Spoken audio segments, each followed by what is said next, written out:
हरे कृष्णा। तो प्रश्न ऐसे है कि अम, कितना प्रकार की मुक्ति है और इन अलग अलग मुक्ति का प्रकार में क्या इसका डिफरेंसेस हैं, अंतर क्या हैं।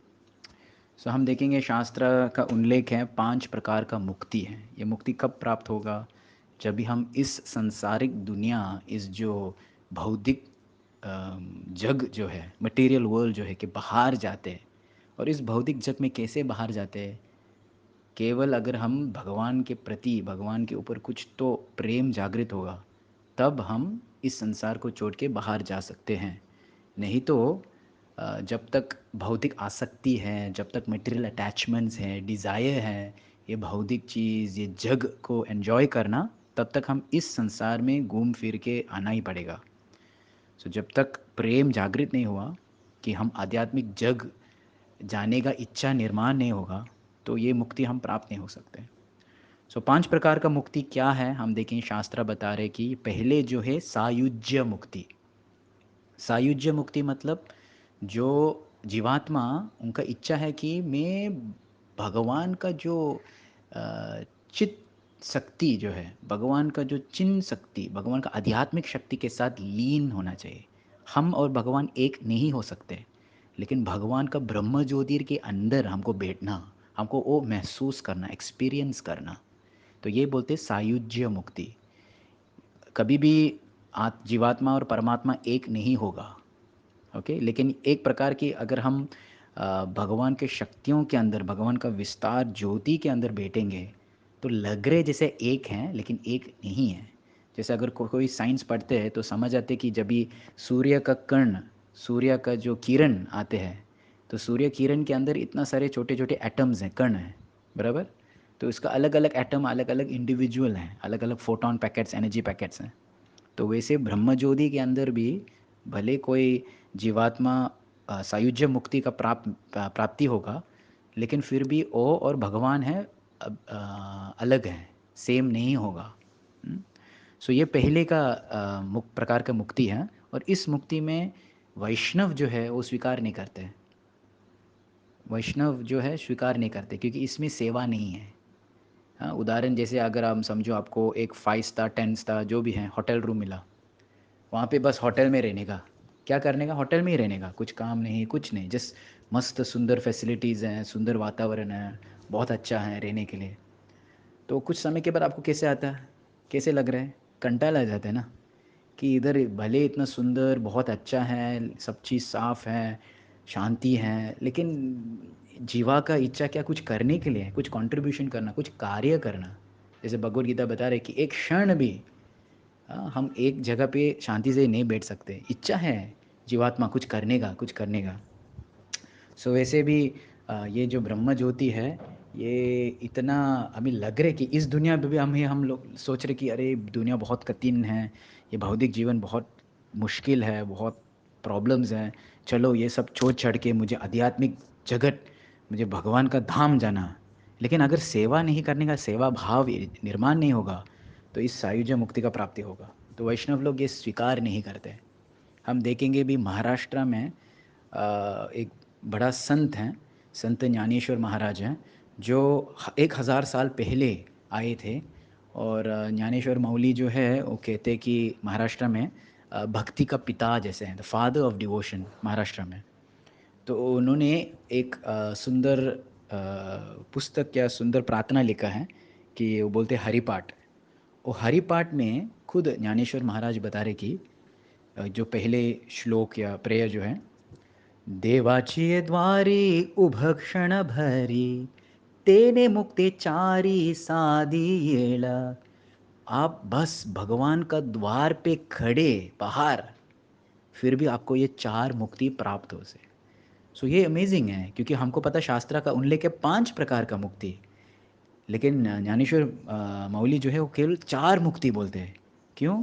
क्योंकि वैष्णव लोग जो है वो पांचवा, ये जो मैंने कहा, ये पहले वाला सायुज्य मुक्ति स्वीकार नहीं करते। वैष्णव के लिए, क्योंकि उसमें सेवा नहीं है। अगर सेवा नहीं तो फिर हमको क्यों चाहिए? क्या करेंगे वहाँ पे होटल रूम में बैठ के? क्या करेंगे? हमको सेवा चाहिए। ओके, तो ये पहले प्रकार का, 5 प्रकार का मुक्ति से ये पहले प्रकार जो भक्तों को एक्सेप्ट नहीं करते। अभी हम देखेंगे आगे, तो आगे चार और चार बाकी क्या है। पहले जो है सालोक्य। सालोक्य मतलब हम लोग एक लोक, सह लोक्य मतलब भगवान का जो ग्रह, भगवान का जो लोक है, भगवान जो को प्लैनेट या धाम, वही सेम प्लैनेट हमको मिलते हैं मुक्ति। सो समझो कोई इस लाइफ में हमेशा वराहदेव का पूजा करते हैं। सो अगर उनको सालों क्या मूर्ति मिला, सालों क्या मुक्ति मिला, तो फिर मरने के बाद या नेक्स्ट लाइफ में वो वैकुंठ में जाएंगे। लेकिन वैकुंठ में भी अनेक अनेक प्रकार का प्लैनेट्स हैं। तो उसमें वराहदेव का प्लैनेट है, नरसिम्हदेव का प्लैनेट है। तो उसके हिसाब से वो उस प्लैनेट में प्राप्त होगा। ये सालों क्या बोलते हैं। सृष्टि, नेक्स्ट तीसरा वाला सृष्टि। सृष्टि मतलब सेम ऑपुलेंस। आप और भगवान का जितना भी ऐश्वर्य, जितना भी समृद्धि, जितना भी संपत्ति, वो जीवात्मा को भी पूरा सेम के सेम मिला। ओके। सो भगवान के पास इतना सुंदर महल, इतना सुंदर शक्ति, ये सब चीज़ जो है भगवान जीवात्मा को दे देंगे। ये एक्चुअली ये भगवान का दया है। हम देखेंगे कोई इस दुनिया में, अगर आप समझो किसी को बॉस के साथ काम करते हैं, वो बॉस कभी कभी आप उनका खुद का कैबिन शेयर नहीं करेंगे आपको, और उनका खुद का गाड़ी भी शेयर नहीं करेंगे आपको। भले क्या बोलेंगे, उसका खुद का जो चीज़ यूज़ किया पहना वो शेयर नहीं करेंगे, वो अलग देखना चाहिए। हाँ, सब लोग अगर टाई नहीं पहनेंगे तो बॉस टाई पहनना पड़ेगा। जस्ट उसको थोड़ा डिफ्रेंशिएट करना कि मैं बॉस हूँ। लेकिन भगवान श्री कृष्ण ऐसा नहीं है। भगवान श्री कृष्ण बहुत दयालु है कि जो चीज़ उनके पास है वो देना चाहते हैं भक्तों को, कि आप भी सेम है, मेरे जैसा सेम है, आप भी ले लो। तो मेरा ग्रह ले लो, मेरा प्लैनेट, मेरा घर ले लो, मेरा सृष्टि, मेरा जितना भी समृद्धि है वो भी ले लो। ओके। अभी वो फोर्थ फोर्थ फोर्थ वाला सामीप्य। सामीप्य मतलब नज़दीक। आप मेरा साथ में रह सकते हैं, मेरा सहयोग मेरा बाजू में, मेरा हमेशा मेरे साथ में ही है। सो भगवान हमको निकट रखेंगे, ये सामीप्य मुक्ति। ओके। और वो पांचवा जो है सारूप्य मुक्ति। वो जो जीवात्मा है, जब ये इस मुक्ति मिला तो सेम टू सेम भगवान जैसा देखते हैं। हम देखेंगे कोई भी विष्णु मंदिर जाएंगे तो मंदिर के बाहर वो जय विजय खड़े। तो बहुत सारे लोग कन्फ्यूज हो गया, ये जय विजय विष्णु है क्या है? भक्त हैं, लेकिन विष्णु रूप जैसे हैं, चतुर्भुज अंग है, सेम है। सो भगवान इतना दयालु कि केवल उनका कैबिन या उनका धाम शेयर नहीं करते, केवल उनका जो ऑपुलेंस ऐश्वर्य शेयर नहीं करते, केवल उसका जो आसपास में जो उनके पास है शेयर नहीं करते। भगवान उनका खुद का स्वरूप, उनका खुद का लुक्स भी शेयर करते। अभी इस दुनिया में हम लोग इतना द्वेषी हैं। समझो कोई समझो लेडीज़ नया ड्रेस मिला, नया साड़ी या नया ड्रेस पहना, तो बाहर चल के देखा, अरे कोई और जो है मतलब अनजाने व्यक्ति वो भी सेम ड्रेस पहनी, तो कैसे लगता है? बुरा लगता है ऑटोमेटिक। भले दुकान में इतना हज़ार हज़ार ड्रेस हैं सेम है, लेकिन फिर भी हमको सोचा नहीं कि सेम टू सेम वो भी पहना, तो हम लोग बोले इश इसको कि क्यों पहना अभी सेम। अच्छा नहीं लगता है। शेयरिंग करने का वृत्ति नहीं है, द्वेष भावना है। लेकिन भगवान ऐसा नहीं है, भगवान सारी चीज़ शेयर करते हैं। सो इस तरह से ये 5 प्रकार का मुक्ति है। पहले जो है सायुज्य मुक्ति, जो वैष्णव जो भक्त स्वीकार नहीं करते। दूसरा जो है सालोक्या, सेम प्लैनेट मिलते। तीसरा जो है सृष्टि, जो आपका सेम ऐश्वर्य मिलते। चौथा जो है सामीप्य, भगवान के साथ साथ में आप भगवान का पार्षद बन सकते हैं। और पांचवा जो है सारूप्य, जो भगवान का सेम टू सेम जैसे भगवान देखते हैं वो रूप में आपको मिलते हैं। ये 5 प्रकार पूर्ति। अभी श्रीमद् भागवतम में और एक कदम आगे गए। वो बोले भक्त का स्वभाव कैसे है। एक सुंदर श्लोक आते हैं तीसरा स्कंद में। श्लोक ऐसे हैं कि सालोक्य सृष्टि सामीप्य सारूपैकात्वमपि उत धीयमानां न गृह्णन्ति विना मत सेवनम जना।